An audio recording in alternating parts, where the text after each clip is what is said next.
বিসমিল্লাহির রহমানির রহিম। আসসালামু আলাইকুম রহমতুল্লাহ।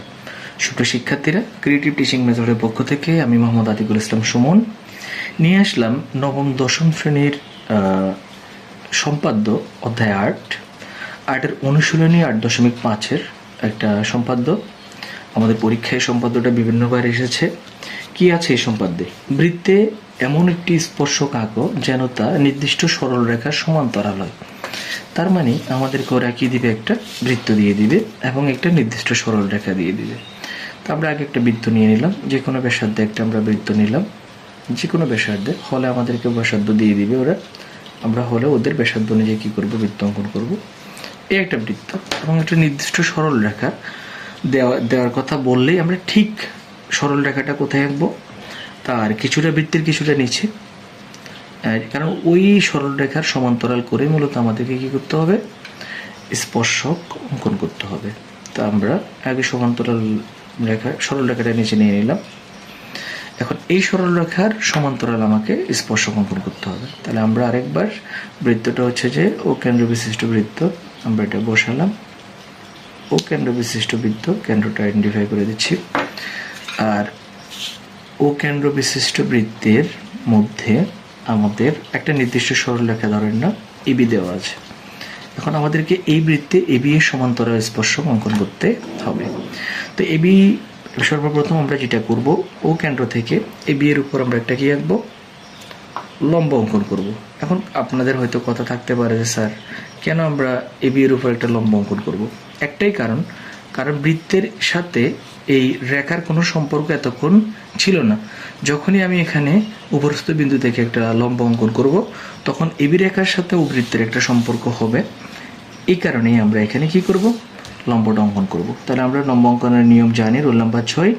আগে ও কেন্দ্র থেকে এবির উপর একটা ইচ্ছামতি বৃত্তচাপ, এরপর ওই চাপটা যে দুই বিন্দুতে ছেদ করবে সেই দুই বিন্দুর আনুমানিক অর্ধেকের বেশি নিয়ে আমরা এই একটা চাপ দিব, আবার এখানে আমরা বসিয়ে সেম এই একটা চাপ দিব। হয়ে গেল আমাদের লম্ব অঙ্কন করা।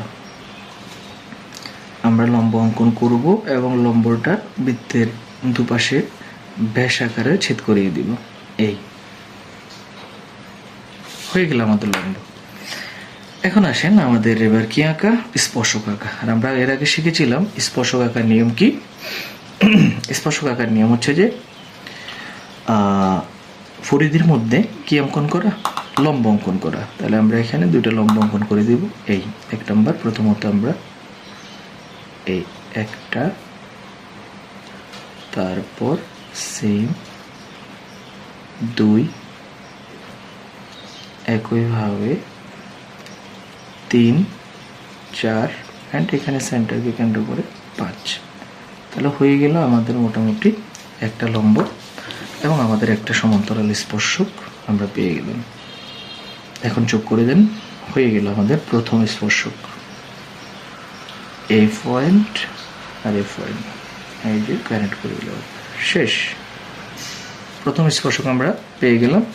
এবং স্পর্শককে যদি আমরা নামকরণ করি পি কিউ, তাহলে দেখেন পি কিউটা অলরেডি স্পর্শক প্লাস এবি এর সমান্তরাল। ঠিক আমরা যদি অপর প্রান্তে এখানে আরও একটা স্পর্শক অঙ্কন করি এই ছেদ বিন্দুতে ব্যাসার্ধে, তাহলে দেখবেন যে আরও একটা সমান্তরাল স্পর্শক আমরা এখানে পাবো। তো এই এখানে আমরা কি করব? লম্ব অঙ্কন করব। প্রথমত একটা বৃত্তচাপ 1, ঠিক সেম ভাবে আরেকটা, অ্যান্ড আরেকটা উপরে, অ্যান্ড এ পাশে একটা, সর্বশেষ এখানে একটা যোগ করলে আরেকটা হয়ে যাচ্ছে লম্ব। এবং এটাও হবে যে কি আমাদের ফিকিউর সমান্তরাল। এই বসাবো, বসানোর পর আমরা এখানে কি করে দিব? যোগ করে দিব। এই এটা পয়েন্ট, এটা আর এটা যোগ করলে আমরা আরও একটা কি পেয়ে যাচ্ছি? আমাদের সমান্তরাল রেখা। এটার নামকরণ করলাম আমরা এম অথবা এন। তাহলে এইভাবে মূলত আমরা কি করব? কোনো বৃত্তের নির্দিষ্ট সরল রেখা দেওয়া থাকলে তার ওই সরল রেখার সমান্তরাল স্পর্শক অঙ্কন করতে পারবো।